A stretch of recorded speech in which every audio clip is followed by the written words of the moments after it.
Hey, this is Martha. Welcome back to the channel where you get to learn along with me. So glad to have you back. Thank you so much for stopping by. So today I have for you something Christmas related. Who likes the Grinch? I love Jim Carrey in the Grinch movie. He was an awesome actor in that movie. So I found a panel and I will look for it to see if I can still find it and see if it's available. It is a couple years old, but I took the panel and cut it up. So let me show you. Here's one.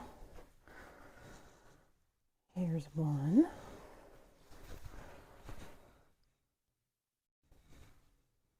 Here's another. This is going to basically show you all the panels that I haven't done anything with them yet.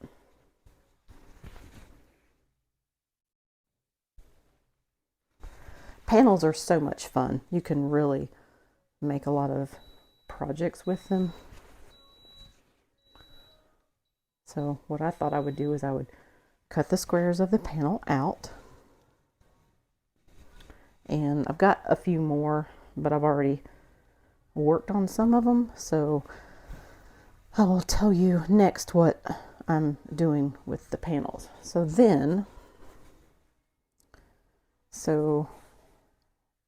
real quick, I kept the end piece for the panel, and it's by Robert Kaufman, or for Robert Kaufman, How the Grinch Stole Christmas. And it says it's screen print 136.71. So if I can go to their website and find it, that they still carry it, I'll link it below for you. Then I took, let me move this out of the way. I took these two fabrics. You know how when you go to the store and you're working on a project and you see fabric that just, I don't know, speaks to you and says, hey, I need that for this pattern that I'm working on, or project. I found this one and the green one that matches it. So I have red and I have green. And what I did is I just cut the strips 3 inches wide. So if you look here, 1, 2, and 3. So it's not a traditional jelly roll size, but I thought for this project I wanted it to be just a little bit chunkier and bigger.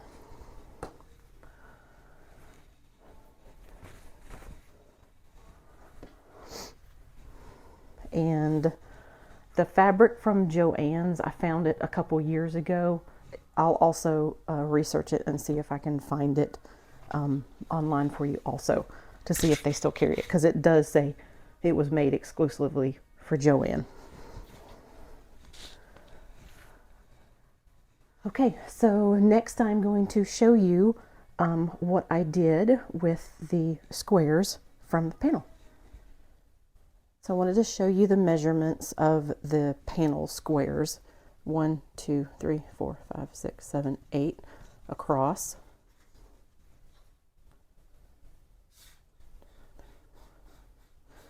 Almost 8 down. So it's almost an 8 by 8 square. This is a little bit shorter than 8 inches. Okay, so then I took the strips and I cut these strips on this side about 10 inches, because I wanted to have a little bit left over here and a little bit left over here, because I'm going to show you also what I did up here. So on both sides, with a 1/4 inch seam allowance, I took the strips of green and went down the left and the right side, and then folded it over. And if you look at it on the back, I pressed it to the outside. Okay, so next I will show you what we're going to do on the top and the bottom. Okay, so in this next one, I have different colors on the left and the right. On the other one, I had green here and green here. So on this one, I have red on the left and the right. Then I took a longer strip of the green in this one. So on the other one that I just showed you, that one would have been red. So this one, 12, about 12 and a half on the top and the bottom. So this is about 8 and this is about 12 and a half. Because what you want to do is you want to make these short enough, but you don't want to make these too long or too short, because you're going to sew them together. So I did the reds first on the left and the right. Then I took the green on this one and sewed it all the way across. And again, I pressed my seam allowances to the outside.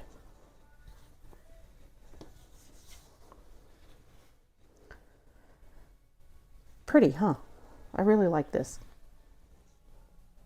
So this one is my actual first video where I'm actually kind of giving you a tutorial and some instructions, because most of my videos so far on my channel, since has been new, has been more of unboxing and showing you the cotton quilts, mystery Piazza mystery quilt, and then just some random other videos that I've sprinkled in. So this one's a little bit more different for me, so hope you're enjoying it so far. But this one, we've got the square, and I've got the 8-inch strips here. I was kind of a little bit more generous with the length because I've got the selvage in here. So I'll sew those two on the left and the right. And what I'll do is I'll just kind of measure it up and kind of put the excess on the ends. And then try to line them up as best as I can.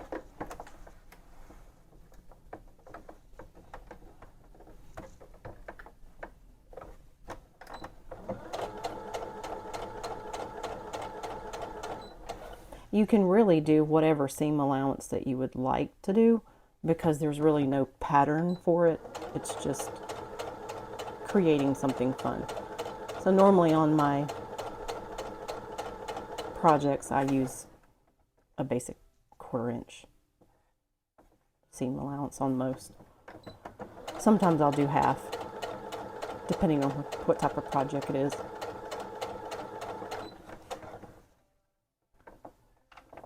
You can also use wonder clips or pins to keep this from sliding, like what it's doing right now.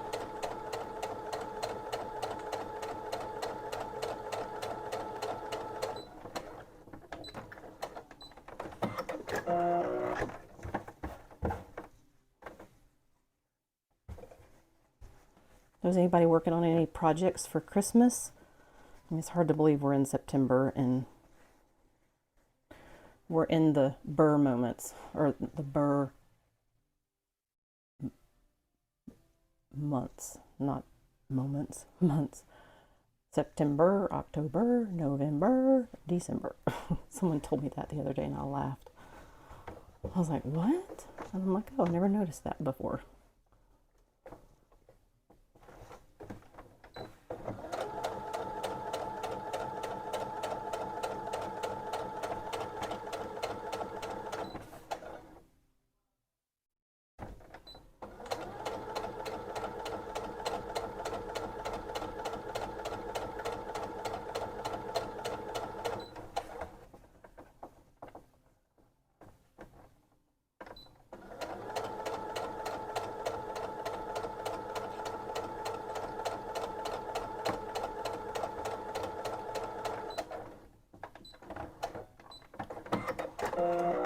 A fun little hack that I do want to share with you.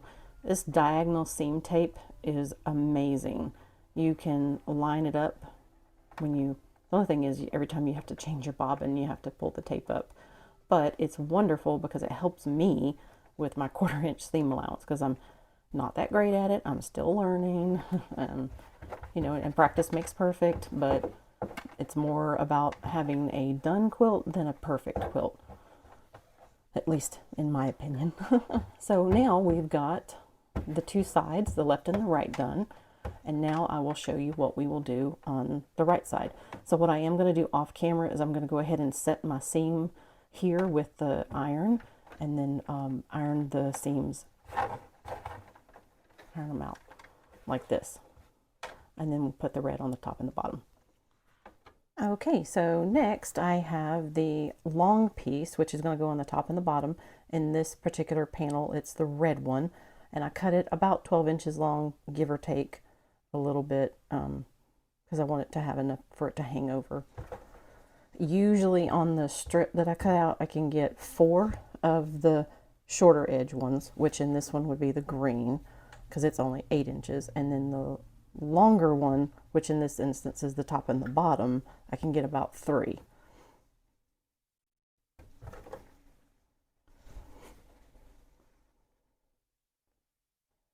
So I'm lining up the two ends of the fabric with the square.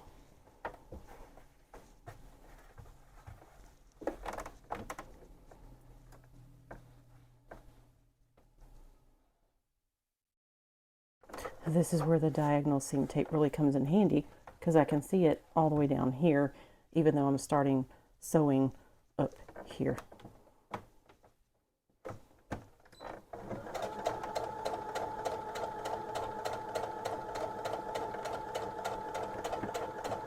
And then I stop along the way just to make sure everything is in line.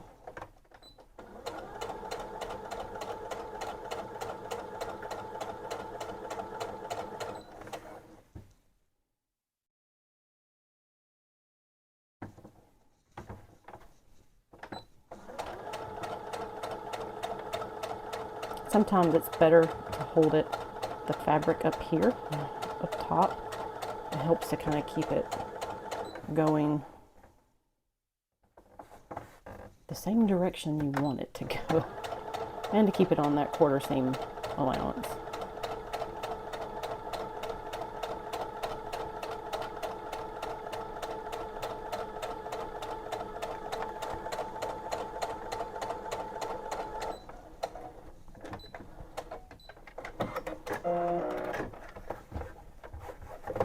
Okay, now I'm going to do the same.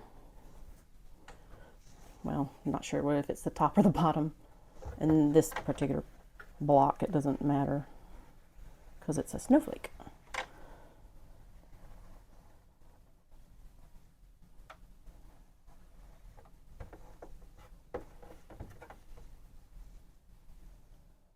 I kind of let both sides here and here kind of hang off a little bit. So I'm also lining it up here on the block, but I'm also making sure that there's enough on each end so I have enough to cut off.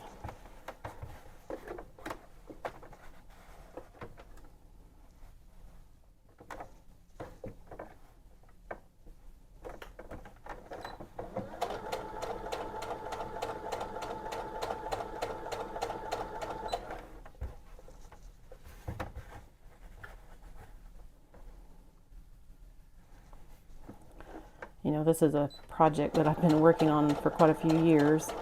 You know, if you've not heard the term, they're called whips, work in progress. This one is definitely a work in progress. I tend to be more of a slower sewer. I don't fly through projects. Even when I knitted a few years ago, I just couldn't do my projects very fast. I guess I'm just a little bit more slow at it, and that's perfectly fine. We all have our own pace. We all learn things a different way, and you're perfectly and wonderfully made just as you are. There's a term that I believe its comparison is the thief of joy. You know, comparing ourselves to others really can hurt us. Okay, so I'm going to stop and go ahead and iron, and go ahead and set the seam on the sides where I did the red. And then I'm going to take you over to the cutting board mat so I can show you what we're going to do next and how it looks. Okay, so now I'm back from the ironing board, and I set the seam and went ahead and ironed both sides out here. So depending on how I put the quilt together, this will either be the top or the bottom, but see how it's hanging off the ends? That just gives me plenty of room to be able to cut it down to the square size that I'd like it to be. And most likely, let's see about this, what it'll be when I cut it down. So right now it's about 12.5.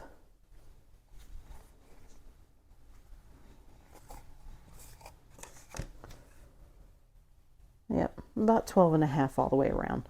So if I cut it at exactly 12.5, then that'll give me pretty much a perfect 12-inch square once they're sewn all together.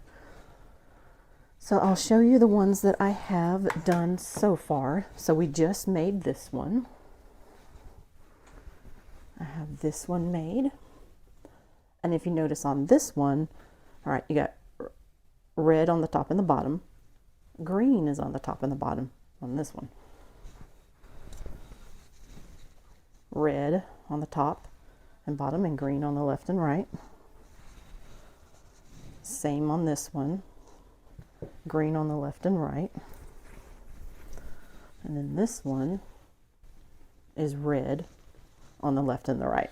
So there's really no rhyme or reason to how I'm making it. It's more of doing one green top and bottom, one red top and bottom,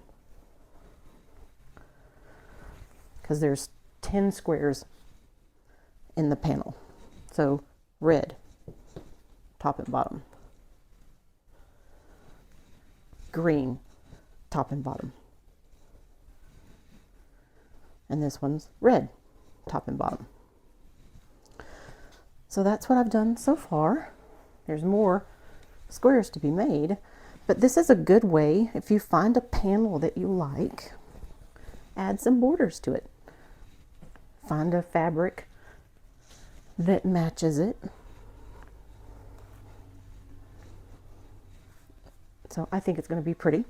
So the next thing I will do is I will lay them out on the floor for you so that you can kind of just see a mock-up of what it'll look like as a quilt top. I'm having to use the floor. I have a design board. I just haven't put it together yet. It's a two-person thing to put together because it's so big. So I took 4 of the squares. So in the top left, you have the red top and bottom, and then on the bottom right, the red is top and bottom, and then on the left, on the bottom, the red is from left to right, and same in the top right. So although I made a pattern just by doing the ends opposite, where we did the borders around it, you also could put a border in the middle if you wanted to as well. So it really just kind of depends on how you want to do it and what you want to do creatively. So I hope you enjoyed this video today. I'll have some information below about where I got the fabric from. And until next time, take care. Bye.